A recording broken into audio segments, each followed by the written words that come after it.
सकते हैं। ठीक है। इतने सारे केस स्टडीज को पढ़ने के बाद अब हमें इतना आइडिया लग चुका है कि भाई सबसे ज़्यादा जो इम्पोर्टेंट है वो कौन है? कस्टमर इम्पोर्टेंट है। और अगर कस्टमर इम्पोर्टेंट है तो हमें सबसे पहले उनके नेचर को पढ़ना पड़ेगा। अब देखो, बहुत इसीलिए बहुत सारे टाइप्स ऑफ कस्टमर्स क्या हैं, डिफाइंड हैं। ठीक है, तो धीरे धीरे करके हम सबसे पहले सारे कस्टमर्स को जानेंगे एंड उसके बाद धीरे धीरे बहुत सारे इंपॉर्टेंट पॉइंट्स को भी जानेंगे कि भाई किस वजह से सीआरएम इम्प्लीमेंट हुआ, और बहुत सारे टेक्निकल टर्म्स हैं जो कि बहुत बहुत इंपॉर्टेंट हैं फॉर DFCCIL। तो वो सारी चीज़ें अभी क्या करेंगे, डिस्कस करेंगे। तो चलिए सबसे पहले देखते हैं कि हमारे पास कौन कौन से टाइप्स के कस्टमर हैं। सबसे पहले है ड्राइवर्स। अब क्या ये वो वाला ड्राइवर होता है क्या? नहीं नहीं, ये वो वाला ड्राइवर नहीं है। कहने का मतलब कि ये क्या करते हैं, आपके प्रोडक्ट्स को ड्राइव करते हैं। लाइक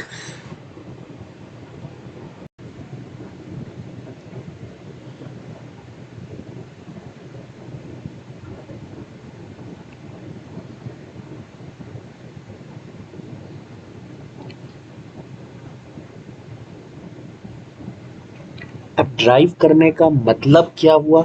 देखो, एक नॉर्मल सा एग्जांपल से समझते हैं कि अगर आपने कोई एक प्रोडक्ट लिया और आपने जिस भी पर्पस के लिए यूज़ में लिया, उस कस्टमर की डिमांड ये है कि भाई ये काम होना ही चाहिए। मतलब एक स्टबॉर्न नेचर का, ठीक है, ज़िद्दी नेचर का क्या होता है ये, मतलब ऐसे कुछ समझ लो कि भाई उनको अपना काम निकलवाना है तो वो अपना काम निकलवाएंगे। रिगार्डिंग एजुकेशन इंडस्ट्री, तो भाई हम तो बहुत सारे स्टूडेंट्स को ड्राइवर्स कैटेगरी में क्या करते हैं, डालते हैं। क्यों भाई? ये और होना भी चाहिए आपको। अगर आप आज हमारा कोर्स लेने आते हो जस्ट, या फिर आप हमारा कोर्स परचेज कर भी लेते हो, तो आपका मोटिव क्या है कि भाई आपको फुल सिलेबस चाहिए। ठीक है, आपको ऐसा कंटेंट चाहिए जो कि 1 महीने में ख़त्म हो जाए। तो ये आपका मोटिव है एंड आपको यही चाहिए, आपको इसके अलावा कुछ भी नहीं चाहिए। आप ज़िद्दी नेचर के हो। तो ये चीज़, इनको बोलते हैं ड्राइवर्स। समझ में आया? इनकी एक बहुत स्ट्रॉन्ग पर्सनैलिटी होती है और मैं रिकमेंड भी करता हूँ स्टूडेंट्स को कि आप ऐसे हो जाएं विद इन द एथिक्स। ठीक है, क्योंकि आपको अपने फ्यूचर को सिक्योर करना है। You don't have to rather depend upon someone else कि भाई आप उस चीज़ को क्या कर पा रहे हो, आप अपना जो आपको चाहिए आपको वो मिल नहीं पा रहा है। समझ में आया? तो भाई आपको चाहिए कि भाई ये चीज़ क्या हो जानी चाहिए, जब तक हमारा फॉर्म क्लोज होना चाहिए, हमारा सिलेबस भी ख़त्म हो जाना चाहिए, उसके बाद हम क्या करेंगे, फुल लेंथ प्रैक्टिस करेंगे। तो आपको इस चीज़ के लिए ज़िद्दी होना पड़ेगा, तभी सामने वाला क्या करेगा, उसको फुलफिल करेगा। तो एक तो कस्टमर्स होते हैं ऐसे, जिनको बोलते हैं drivers. Okay, next is analysts. वो बार बार क्या करते हैं, एनालाइज करते हैं। ठीक है, आपके जो भी प्रोडक्ट्स हैं, जो भी सर्विसेज हैं, वो क्या करेंगे, इनको ये एनालाइज करेंगे। Next is amiables. अब एमिएबल्स का मतलब क्या है, ये नॉर्मल सा ध्यान में रखना। हैविंग और displaying a friendly and pleasant manner.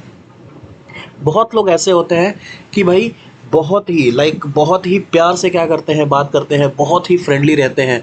तो ये उस टाइप के कस्टमर्स हैं। ठीक है, आपको दिख भी रहा होगा। नेक्स्ट, एक्सप्रेसिव्स। एक होते हैं एक्सप्रेसिव्स कस्टमर, मतलब वो आपको रियली में बताते हैं कि भाई आपका प्रोडक्ट कैसा है, प्रॉपरली फीडबैक देने को रेडी होते हैं।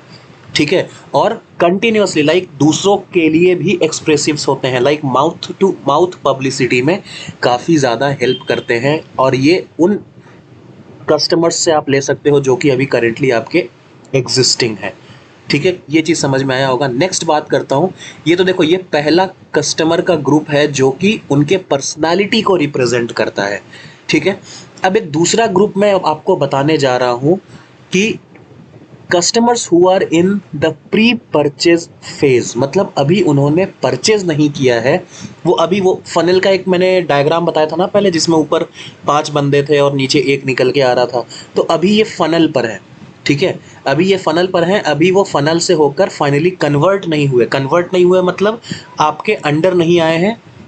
अभी तक आपकी कोई भी सर्विसेज या प्रोडक्ट्स को इन्होंने परचेज नहीं किया है, बट हाँ परचेज कर सकते हैं। They are on the verge of purchase. Okay, so the very first kind are lookers, जो सिर्फ आराम से मस्त देखने वेखने आते हैं, लाइक मॉल्स में क्या होता है, कॉलेज के स्टूडेंट जाते हैं, मस्त घूम घाम के आ जाते हैं, देख वेख के इधर उधर देखा, उसको देखा, इसको देखा, कुछ इस सामान को देखा, उस सामान को देखा, मस्त देख कर आगे, खरीदने का नहीं है। ठीक है, तो ये इनको बोलते हैं lookers. Second is discount seekers. कुछ लोग होते हैं ना, मतलब हर जगह कुछ भी नहीं हो, मतलब भले लेना हो नहीं लेना हो, लेकिन डिस्काउंट की बात जरूर करने आ जाएंगे। और हाँ, डिस्काउंट दे दो तो भाई ले भी लेंगे।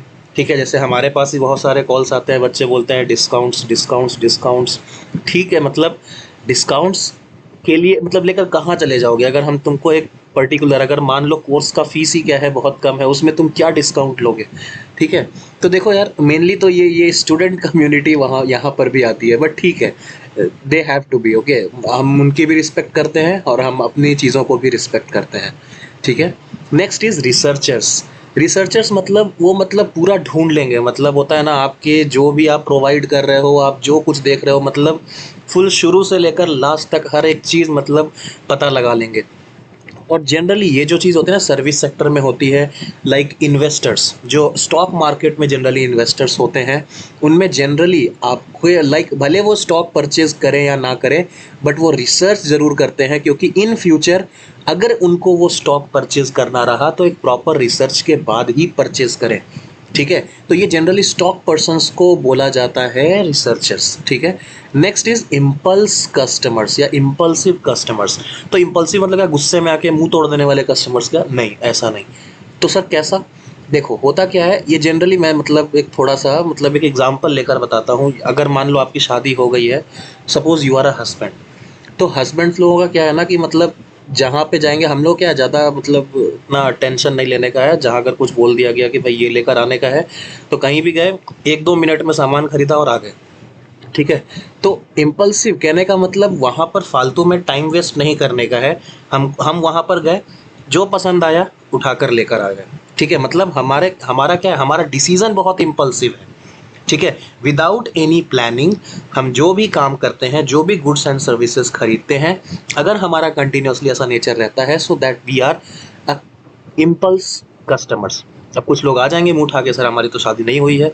अरे तो गर्लफ्रेंड बॉयफ्रेंड कुछ तो होगा, मतलब कुछ तो हो गए, तो उसके केस में बॉयफ्रेंड मान लो। ठीक है, या फिर जो भी अपने आप आपस में बोलते हो, जानू सोना पुच्चू जो बोलते हो, अपना मतलब देख लेना।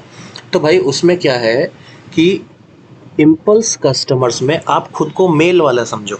ठीक है, मतलब जो मेल कैंडिडेट है एक रिलेशन में, तो उनका भी क्या होता है, अगर मान लो आप जाते हो कि अपनी गर्लफ्रेंड को साथ में लेकर जाते हो, तो भाई ठीक है, पहले तो पेशेंस होता है बहुत, पहले तो कर लेते हो, बट अंदर से फील नहीं होता है कि नहीं यार इतना टाइम लगा रही है। वो जाएगी, मॉल में जाएगी, आराम से बैठ के 4-4 कपड़े चेंज करके आराम से देख लो, हाँ अच्छा है नहीं है, मतलब 4 घंटे उसमें निकाल दोगे। मैं तो रहूँ तो 4 तो वीडियो रिकॉर्ड कर दूँ वहीं मॉल पे बैठ के। तो ये इतना समझ लो तुम।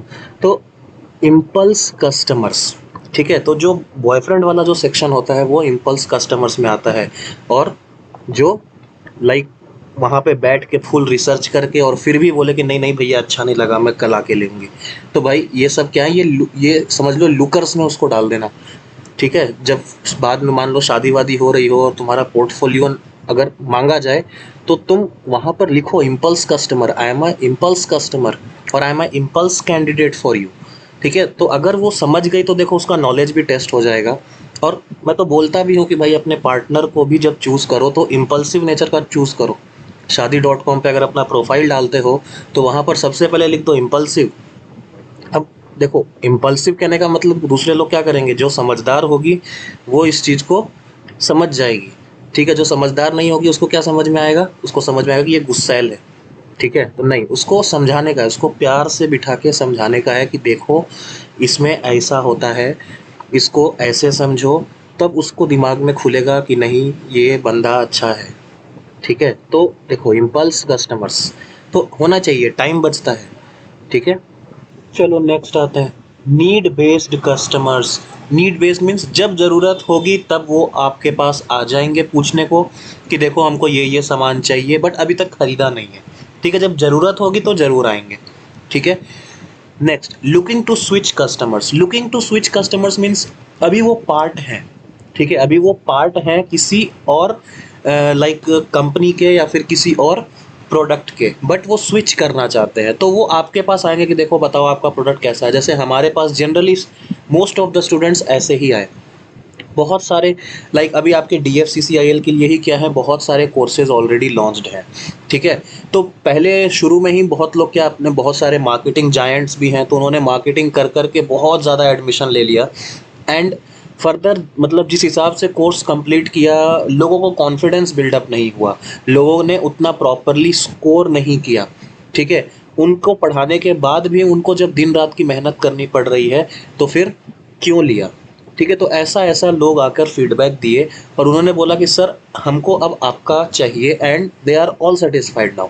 सो उन्होंने उस समय तक, जब तक कि उन्होंने हमारा कोर्स परचेज नहीं किया था, उस टाइम तक उन्होंने उनको हम कौन से वाले कैटेगरी में रख रहे थे, लुक टू स्विच कस्टमर्स, ठीक है। और जैसे ही उन्होंने परचेज किया तो वो भाई हमारे परचेज कस्टमर में आ गया, ठीक है। सो ये चीज़ ध्यान में रखिए, लुकिंग टू स्विच मतलब अभी वो किसी और प्रोडक्ट के पार्ट है और फर्दर आपके प्रोडक्ट या सर्विस का पार्ट बनना चाहते हैं, ठीक है। तो नेक्स्ट इज अनश्योर कस्टमर्स, मतलब वो कंफ्यूज्ड है, उनको नहीं पता क्या करना है, ठीक है। सो ये एक टाइप का भी क्या है, एक टाइप के कस्टमर्स होते हैं, ठीक है, जो कि कन्वर्ट हो सकते हैं अगर आप उनको प्रॉपरली क्या करो, बताओ अपने प्रोडक्ट्स के बारे में, आप उनको थोड़ा सा ओरिएंट करो अपने प्रोडक्ट्स के बारे में। तो ये भी देखो, इसलिए मार्केटिंग में काफ़ी काम आ जाता है इन सारी चीज़ों में, तो फर्दर डिस्कस करेंगे। नेक्स्ट बात करते हैं अब तीसरा group.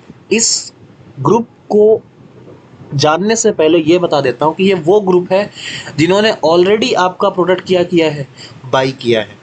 Your goal is not to convert them but to keep them, और यहीं पर CRM का बहुत बड़ा रोल आता है। To keep them that means you have to retain them, ठीक है। तो यहाँ पर जो मेन फोकस होता है वो होता है रिटेंशन का, कस्टमर रिटेंशन, और यहीं पे तो CRM बहुत बड़ा इम्पोर्टेंट रोल प्ले करता है, ठीक है। तो देखिए, अब जो बहुत नए नए कस्टमर्स आए हैं जिन्होंने अभी जस्ट आपका कोर्स परचेज किया है, सो दे आर न्यू कस्टमर्स, ठीक है। डिससेटिस्फाइड कस्टमर्स, देखो कुछ डिससेटिस्फाइड कस्टमर्स होते हैं, लाइक अगर मान लो आज आप क्या कर रहे हो, एक सर्विस दे रहे हो, मान लो कि आज आपने क्या कर दिया है, कुछ आप लाइक यूट्यूब प्रमोशन का क्या कर रहे हो, आप सर्विस दे रहे हो, बट मान लो यूट्यूब प्रमोशन के बाद भी आपको एक प्रॉपर आउटपुट नहीं मिला, सो आप क्या हो जाओगे, आप उस कंपनी के रिगार्डिंग डिससेटिस्फाइड हो जाओगे। अब बात करते हैं एक्टिव कस्टमर्स के बारे में। एक्टिव कस्टमर्स मीन्स जो आपके प्रोडक्ट और सर्विसेज को कंटिन्यूसली यूज़ करते आ रहे हैं और फर्दर आपके प्रोडक्ट के बारे में वो पॉजिटिव भी हैं, ठीक है, और वो कंटिन्यूसली यूज़ कर रहे हैं काफ़ी टाइम से, so they are active customers. Next are churned customers, important है थोड़ा सा, ये वर्ड भी काफ़ी इंपॉर्टेंट है, एंड इससे रिलेटेड बहुत सारे CRM में क्या है, लाइक टेक्निकल टर्म्स भी क्या है डिफाइंड है, जो कि ओवरऑल बेसिक वे में DFCCIL के लिए इंपॉर्टेंट भी है। सो चर्नड कस्टमर्स मीन्स जो कि आपके प्रोडक्ट एंड सर्विसेज को लीव करने वाले हैं, या फिर डिफेक्टिव कस्टमर्स बोल सकते हो, ठीक है, या फिर लॉस ऑफ कस्टमर या क्लाइंट्स बोल सकते हो जो सर्विस दे रहे हैं, ठीक है। तो फाइनली इन कस्टमर्स के लिए आपके प्रोडक्ट और सर्विसेज के दरवाजे बंद, ठीक है। तो चर्न मतलब ये लॉस बोल सकते हो। एक होता है CRM में बहुत इंपॉर्टेंट रिटेंशन, और रिटेंशन का उल्टा ही क्या होता है, चर्न, ठीक है। ये चीज़ ध्यान में रखिएगा, CHURN, ठीक है। इसको चूरमा मत समझ लेना, वो चूरमा जैसा दिख रहा है वो, ठीक है। उसके बाद ध्यान में रखो, इसको एक और भी नाम है एट्रीशन, ठीक है, ATTRITION, ठीक है। तो एट्रीशन कस्टमर्स भी इसको आप क्या कर सकते हो, बोल सकते हो, ठीक है। कस्टमर टर्नओवर भी इवन बहुत सारे क्या है, एक टर्म है जो कि इससे क्या होता है, डिफाइंड होता है। सो फर्दर हम लोग टेक्निकल चीज़ में देखेंगे, ठीक है। Next is loyal customer. Loyal customer मतलब वो आपके साथ हमेशा बने रहते हैं, आपके बारे में बढ़िया बोलते हैं, फर्दर माउथ पब्लिसिटी भी बढ़िया करते हैं, सो दे आर लॉयल, जैसा आप बताते हो वैसा ये क्या करते हैं, फॉलो करते हैं। Next is referral customers. Referral customers मतलब जो कि काफ़ी ज़्यादा क्या है, एक्टिव है रेफर करने में, ठीक है। मतलब ये कंटिन्यूसली दूसरों को आपके प्रोडक्ट्स के लिए क्या करते हैं, प्रमोट करते रहते हैं, ठीक है। And last is the latent customer, ठीक है। तो लेटेंट के बारे में मैं एक बहुत नॉर्मल सी चीज़ बोलूँगा। कुछ कस्टमर्स ऐसे होते हैं कि वो आपके प्रोडक्ट को यूज़ कर रहे हैं, ठीक है, बट उनके अंदर इच्छा जागते रहती है कि नहीं मुझे ये भी देखना है, और फिर वो कंपेयर करने लगते हैं कि नहीं मैं जो अभी ले रहा हूँ ना मुझे ये नहीं मिल रहा है।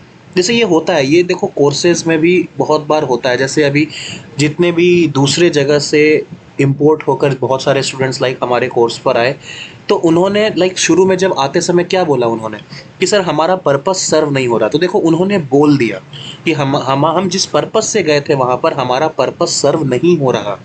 ठीक है, कुछ कस्टमर्स ऐसे होते हैं जो कि बोल नहीं पाते बिल्कुल भी।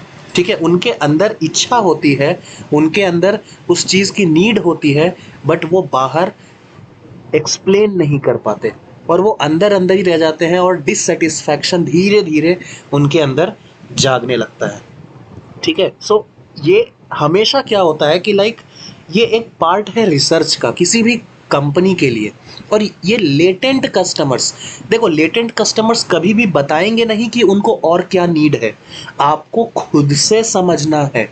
ठीक है, आपको खुद से समझना है, तो उसके लिए आपको क्या करना पड़ेगा, इसी पे रिसर्च एंड डेवलपमेंट करना पड़ेगा।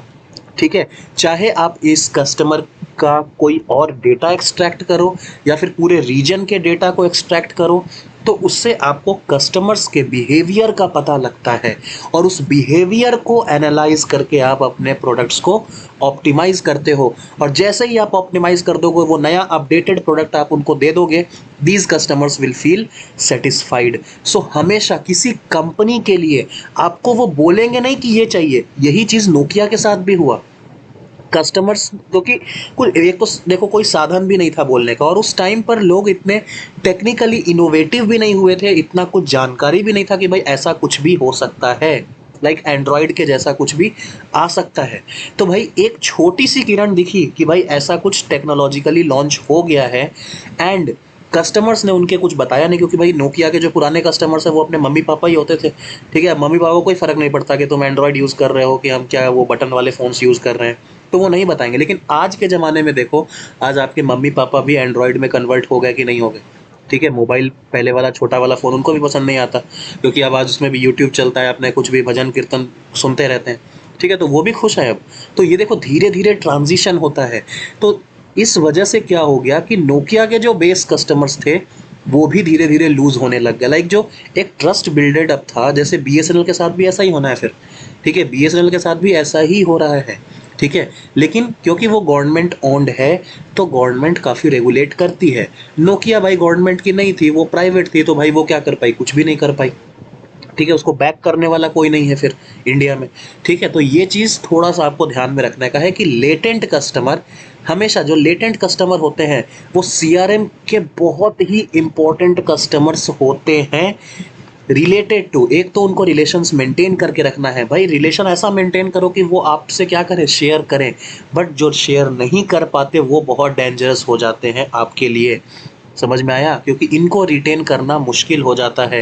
ये बताएंगे भी नहीं, गुमसुम रहेंगे, तो फिर आपको कैसे पता लगाना पड़ेगा, आपको खुद ही रिसर्च एंड डेवलपमेंट करना पड़ेगा। एनालिटिक्स, सीआरएम यहाँ पे बहुत काम आता है। एंड कंपनीज आजकल बिना बोले लेटेंसी पे क्या करती हैं, वर्क करती हैं। बोलते हैं ना लेटेंसी, तो लेटेंसी पे बाय डिफ़ॉल्ट वर्क करती हैं अपने आप को इम्प्रूव करने के लिए। वो हाइपोथेटिकली मान लेते हैं कि हमारे पास बहुत सारे लेटेंट कस्टमर्स हैं जो कि हमको एक्चुअल में नहीं बता रहे कि उनको और क्या नीड है और उनको और क्या एक्सपेक्टेशन है हमारे प्रोडक्ट से। ठीक है, अब जैसे मैं आपको कुछ एक चीज़ डिस्क्लोज़ करता हूँ। ठीक है, कि आप जब भी हमारा कोर्स परचेज़ करने आते हो, तो हम बहुत सारी चीज़ें आपको नहीं बताते पहले, जो हम वहाँ पर क्या कर रहे हैं, प्रोवाइड कर रहे हैं। ठीक है, लाइक पर्सनल गाइडेंस। ठीक है, ये चीज़ पर्सनली हर वीक मैं क्या करता हूँ, लोगों को कॉल कर कर मैं पूछता हूँ कि भाई आपका कितना सिलेबस कंप्लीट हुआ या कौन से सब्जेक्ट्स में रह रहे हो और क्या डाउट्स हैं क्या नहीं है, पूछता हूँ। ये कोई मेरा मार्केटिंग स्ट्रैटेजी नहीं है। ठीक है, दूसरा, सेकंड चीज़, जो भी टेस्ट्स आपको दिए जा रहे हैं हम उनका वीडियो सॉल्यूशंस के साथ क्या करते हैं, उनको हम लोग वापस से चीज़ों को देखते हैं। ठीक है, क्योंकि देखो बहुत अगर लोगों ने टेस्ट दिया तो मुझे आइडिया लग जाता है कौन से क्वेश्चंस में लोग ज़्यादा फंसे, तो भाई मैं वहाँ से एनालाइज कर लेता हूँ कि ठीक है मुझे इन क्वेश्चंस को क्या करना है, डिस्कस करना है सबको गूगल मीट में साथ में लेकर। समझ में आया? तो एक तो चीज़ ये आ गई। फिर नेक्स्ट बहुत सारे देखो और भी बहुत सारी चीज़ें हैं जो कि हम लोग क्या करते हैं वहाँ पर करते हैं, विद इन द ग्रुप करते हैं, बट वो क्या है, हम उनके बेनिफिशियल के लिए कर रहे हैं। लाइक हम उसको ये नहीं बताते कि हम ये कर रहे हैं या फिर वो कर रहे हैं, ठीक है? तो धीरे धीरे उससे क्या होता है, एक जब एक बंदा आता है या फिर कोई स्टूडेंट आता है तो उसकी एक्सपेक्टेशन होती है कि भाई हम जिससे पढ़ रहे हैं, हमारा टीचर हमारे साथ हमेशा क्या रहे, खड़ा रहे, हम उनसे जब भी क्वेश्चंस पूछें वो क्या करें, हमारा रिप्लाई करे और एक प्रॉपर वे में रिप्लाई करे।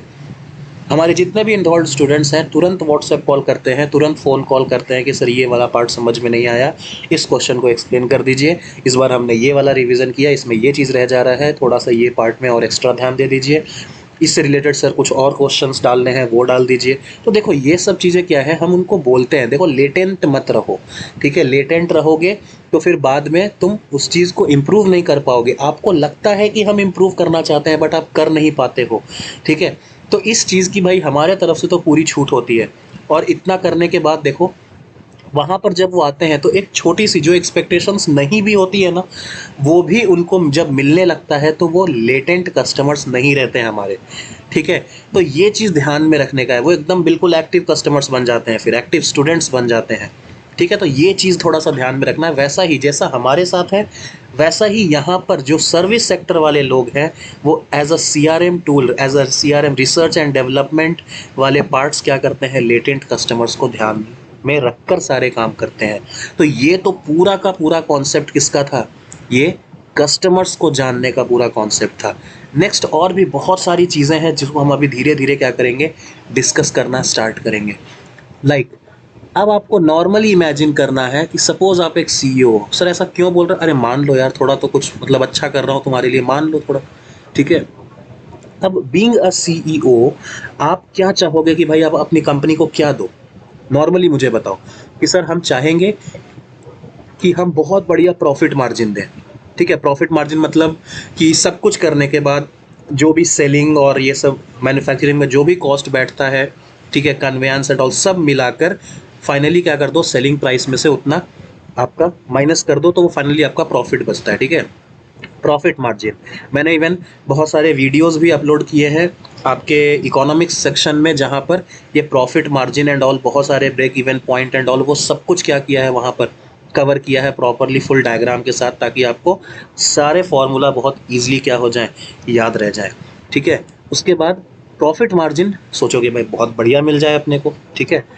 क्योंकि उस कॉस्ट ऑप्टिमाइजेशन करना होता है और कुछ भी नहीं। कॉस्ट ऑप्टिमाइजेशन ऑटोमेटिक क्या हो जाता है, अगर आपका CRM टूल काफ़ी बढ़िया है, अगर आपका CRM ऑप्टिमाइजेशन बहुत बढ़िया है तो आप इसको बहुत ईजिली क्या कर सकते हो, फ्यूचर में लाइक अटेन कर सकते हो। सो फर्दर टेक्निकल चीज़ों में डिस्कस करेंगे, don't worry. Next is cost of capital. Cost of capital कहने का मतलब जो ओवरऑल आपका क्या है, कॉस्टिंग आता है, ठीक है? कहने का मतलब कॉस्ट ऑफ कैपिटल सिर्फ इतना नहीं कि बस आपने कितना लगाया, नहीं, आपका टारगेट मनी क्या है। लाइक आपने भले ही 2 लाख रुपए लगाए, जैसे आज मैंने एक कोचिंग स्टार्ट करी, I had invested my 15 lakhs suppose for example, ठीक है? तो 15 लैक्स अगर मैंने क्या किया है, उसमें लगाया है, तो मेरी एक्सपेक्टेशन है कि भाई अगर हमारी कोचिंग नहीं है तो पहले ईयर में 15 का कुछ नहीं तो हो जाए 30 हो जाए, ये मेरी एक्सपेक्टेशन है। समझ में आया? और इसमें सब कुछ इंक्लूडेड है, उस 30 लैक्स में सब कुछ इंक्लूडेड है। तो इसको बोलते हैं कॉस्ट ऑफ कैपिटल। हम अपना टारगेट मनी हम बताते हैं कि भाई आप अपने टारगेट को क्या करो, बहुत प्रॉपरली अटेन कर लो। यही तो ये तो आपका क्या रहेगा, बीइंग अ CEO आपका एम रहेगा। हमेशा ईयरली बेसिस पे जो भी मीटिंग्स होती है वहाँ पर कॉस्ट ऑफ कैपिटल डिस्कस किया जाता है बाय डिफ़ॉल्ट। तो और ये लाइक ऑप्शंस में भी आपके अवेलेबल रहेंगे इन CRM। और लास्ट आप सोचोगे कस्टमर रिटेंशन, ठीक है? ये देखो ये सारे पॉइंट्स हैं जो कि आप सोचोगे, ठीक है? बट ओवरऑल अगर हम देखने जाएं तो CRM किधर सबसे ज़्यादा हेल्प करेगा, या फिर सबसे मोस्ट इम्पॉर्टेंट फैक्टर क्या है, प्रॉफिट मार्जिन इंक्रीज करना, कॉस्ट ऑफ कैपिटल को बढ़ाना, या फिर कस्टमर को रिटेन करके रखना, ठीक है? तो देखो धीरे धीरे काफ़ी चीज़ें बताऊंगा, बट जस्ट नेक्स्ट लेक्चर में क्या करेंगे, इसके बारे में डिस्कस करेंगे। So stay tuned. तुरंत आज अगर ये वीडियो डलता है, कल आपका नया वीडियो आ जाएगा, ये एश्योर करता हूँ मैं, ठीक है? चलिए।